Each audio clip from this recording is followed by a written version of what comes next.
Yeah, that's probably better. The FNAF movie is finally here, and may I just say, it was well worth the wait. I saw the movie opening night with a group of friends, and it was an absolute joy.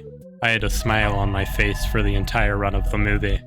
Crammed into that 1 hour and 50-minute runtime was about everything I expected from the movie and more. I say all this to preface there will be heavy spoilers on this video, and this is seriously a movie I do not want to ruin for any fans out there. Go watch it for yourself and form your own opinions and theories on it first. Also, spoilers aside, this video is written with the audience of people who have actually seen the movie in mind, so if you haven't seen it, well, you may not know what I'm talking about at certain points.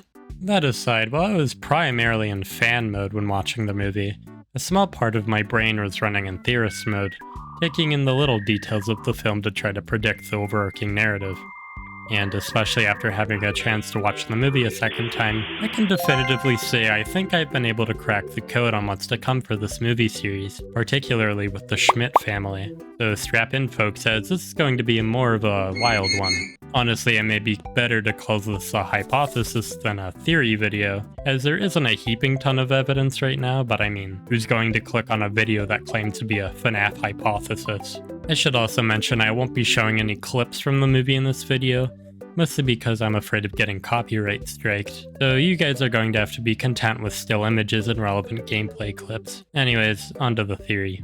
I have to be honest, going into the movie I thought I had totally predicted a twist of Michael actually being William's son, and I thought early on this prediction was being confirmed. In the scene where Mike is talking to William in his office, the moment William notices Mike's name, he stutters a bit before his tone changes entirely, turning from a more condemning tone to a much more hospitable one on a dime. Not only that, but he closely examines Mike's face for a little bit before the switch, almost as if he resembles someone William knows. At this moment I really thought this was all the proof I needed that the twist was coming. And then the movie proved me wrong. The actual twist, which I'm sure literally everyone else saw coming, was that William's attitude in the office all revolved around the fact that he was responsible for kidnapping Mike's younger brother Garrett years ago. He later explains he gave Mike the job so he would have a chance to kill him, to be symmetric, I guess. Anyways, leaving the theater at first, I thought that's all there was to it. William's a psychotic serial killer, of course, so his motives revolving around a twisted satisfaction of quote-unquote completing the job made enough sense to me. However, when the theorist part of my brain checked back in to relay information to the fan part,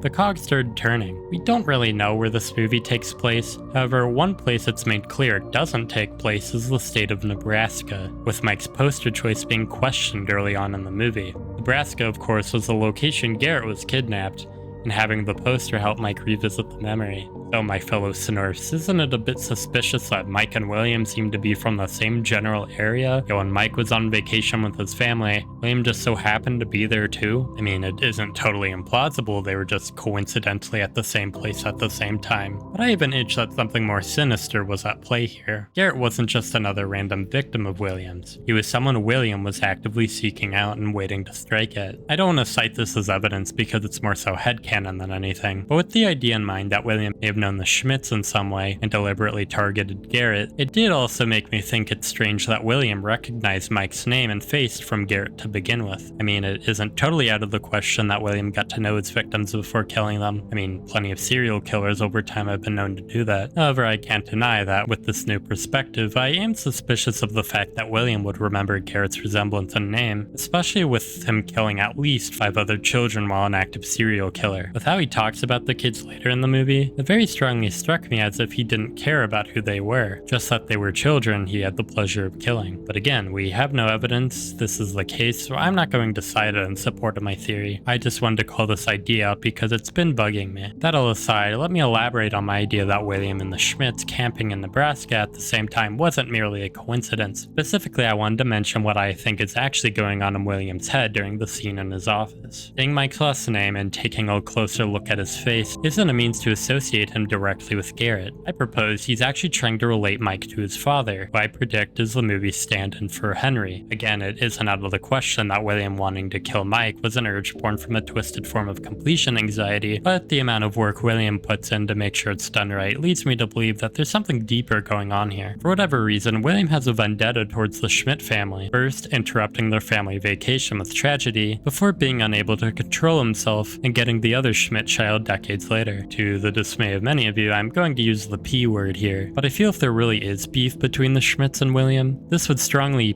parallel his relationship with the Emily family in the Silver Eyes books. In those books, William flip-flops between praising Henry and letting his envy of him seep through. This envy is likely what eventually drives him to kill Charlie. By the way, the murder of Charlie seems to be a consistent starting point for William's crimes across all canons. In the Silver Eyes books, Charlie is taken out before the MCI happens. This of course is the same for the games. In the movie, it's established Garrett's disappearance happened before Freddy's closed, meaning it took place before the MCI, though while we certainly can't know for sure what William's motives in the movie are, nor can we confirm that Garrett was his absolute first victim, we do at least know that Garrett was taken before the massacre at Freddy's. That, added with the fact that William is particularly brutal to Mike, again, really makes me believe his motives go further than some completion complex. I mean, as far as we know, William is primarily a child murderer, so his adamancy to kill this person who is no longer a child is certainly suspicious. I mean, as food for thought, Abby's there too, but he seems more bent on killing Mike, at least in the moment. Maybe because Mike resembles his father more than Abby does. Speaking of Garrett's possible parallels to Charlie, by the way, the end credits of the movie play the puppet's music box, accompanied by the FNAF 2 minigame voice spelling out, find me. At first I thought this implied that somewhere hidden in the movie we could find the puppet, though thinking further, I now have a sneaking suspicion that this is directly setting up the next movie. For context, Scott Cawthon has stated in the past that if the movie gets sequels, he'd want to do a trilogy with FNAF 1, 2, and 3 as the inspiration. Later on, Matthew Lillard confirmed FNAF was made in a 3-picture deal, likely implying Scott may still be using this plan going forward. That being said, I don't think it's too crazy to suggest the idea that not only would a second FNAF movie focus on FNAF 2, but furthermore, the puppet is going to play a key role. Additionally, the fate of Garrett is left up in the air in the movie. Personally, I kind of like the idea that his death had nothing to do with Freddy's, but it's more so meant to illustrate the fact that William was just a ruthless child killer. However, if I'm right in predicting Mike's dad as the stand-in for Henry, this would very closely tie Garrett's death into Freddy's, given, Henry and William made Freddy's together. Now, what became of him is still a mystery, but I think that moment at the end of the credits strongly implies that Garrett became the puppet. The message of "come find me" likely being a message to Michael. If you haven't seen the Snorf podcast, which you should totally go watch, I predicted that the sequel of the movie would either be FNAF 2 or Sister Location. And in a way, I feel that if the sequel is going to involve the puppet, this could kind of make both come true. That is, the setting and characters would revolve around FNAF 2, with the main premise being similar to Sister Location, and the idea of Mike trying to help a sibling escape their mechanical prison. Anyways, that aside, I think I should make it clear that I'm not necessarily providing evidence to definitively prove that the Schmidts are stand-ins for the Emilys, as there isn't enough to definitively prove that's the case. The evidence I'm providing is more so to show that it's certainly possible for a twist like this to come later down the line. In other words, if there was a partnership between Mike's dad and William, that could be a point that causes you to look back at parts of the first movie and say, oh, that makes more sense. Alongside that, I'm sure some of you are asking why this wouldn't have been revealed in the movie if that's the case. Story-wise, I don't have a good reason. I'm sure William would have realistically mentioned Mike's dad if this theory is correct, but from a writing standpoint, it would have made the final act of the movie feel more bloated. Already, we were working with the twist that Vanessa is William's daughter, and that William was responsible for taking Garrett. If the act went on to explain that Mike and Garrett are being targeted to begin with because their dad and William used to be business partners, and William was jealous of Mr. Schmidt, that may be a little bit too complicated and out of left field for a third act twist, on the account that Mike's dad is barely a part of this movie, unlike Vanessa and Garrett. It would be giving us twist details on a character that, in the context of the movie, we really don't care too much about.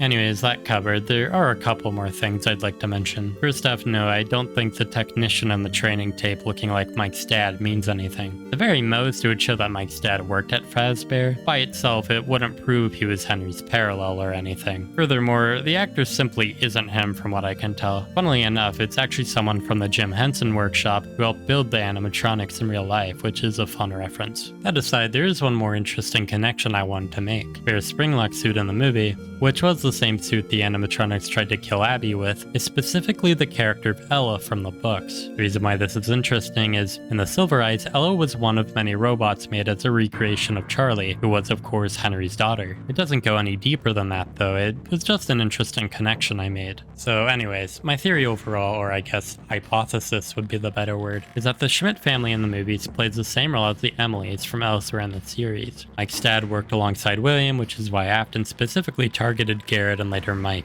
When William is shocked early on in the movie, it isn't necessarily because he recognized Garrett's name and face in Mike, rather because he recognizes details from his old business partner. I predict in the second movie, Mike will be looking for the spirit of Garrett who ended up possessing the puppet, which may have been implied by the end credits. And yeah, that's really all I have. The reason why I'm more inclined to call this a hypothesis than a theory is the only two real pieces of evidence I have are the "come find me" message and the fact it's suspiciously coincidental that the Schmidts and Williams are from the same hometown, but went out of town to the same location at the same time. That's all for that though, and now I planted the seeds for that idea. I wanted to quickly cover what I think the story structure of the sequels will be with this idea in mind. As established, these movies are planned to be a trilogy, so we have a beginning, middle, and end to work with. The beginning is the easiest to figure out since we already saw it. An introduction to the main characters, their relationships, and the conflicts involving them. We know 5 kids died at Freddy's, and perhaps even more at William's hand, and we know that Mike and Abby are roped into the issue now. The killer seems to have been killed off for now, but as he said, he always comes back. For part 2, I'm actually expecting it to be a sequel rather than a prequel. Yes, I know the toy animatronics appear as merchandise around the pizzeria, but bear with me. The movie seemed to establish pretty well that the reason Freddy shut down is the MCI. The way it's addressed makes it look like the restaurant closed immediately after the incident. Because of this, unlike the games, that gives absolutely no wiggle room between the MCI and the closure of Freddy's, which means if there was a prequel,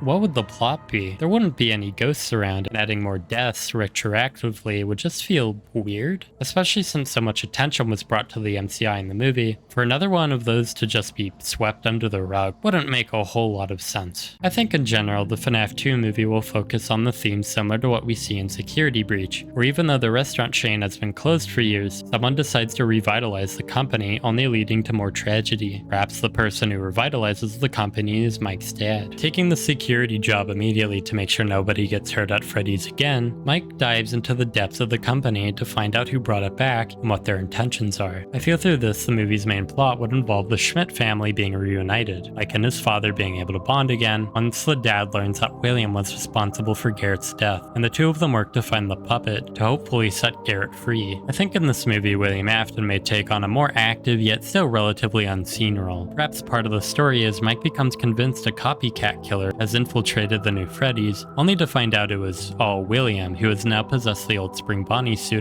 they stuck in the back room. Just as I said part 2 may borrow a similar premise from Sister Location, I think that part 3 would be themed around FNAF 3, but would have a similar premise to FNAF 6. That is, Mike and his father set up Fazbear Frights as an attraction to honor the Freddy's that once was, while also making it a trap for William and the other animatronics, eventually setting them free and ending the horrific legacy of Afton. I know these were pretty basic plot predictions, but I mean, come on. The movies probably won't be out for another 8 and 16 years respectively, so cut me some slack. But that is generally how I think this trilogy will flow. The first one set up the main conflict, the sequel gives more depth to the conflict through the character of Mike's dad and Garrett, and the third ties the story together, ending everyone involved with the tragedies at Freddy's. Now yes, I know some of you may be raising an eyebrow at the fact that I don't think Sister Location stuff will come into play in any of this, but to be honest, I don't really think it needs to. If you think about Sister Location's entire purpose in the original games, it really turned what was a bullet list of things that happened into an actual story, with characters and a plot. This is kind of symbolized in the Silver Eyes books as well, with the Charlie bots mirroring the games of the series. The first 3 bots turned out fine, while the 4th not so much, leading to the creation of Baby. Just as the first 3 games turned out alright, the 4th was a confusing mess, so Scott decided to make Sister Location to make the games into an actual coherent story. In other words, I don't think Baby or any Sister Location stuff stuff will be focused on in the movies, beyond subtle references, simply because the purpose they'd serve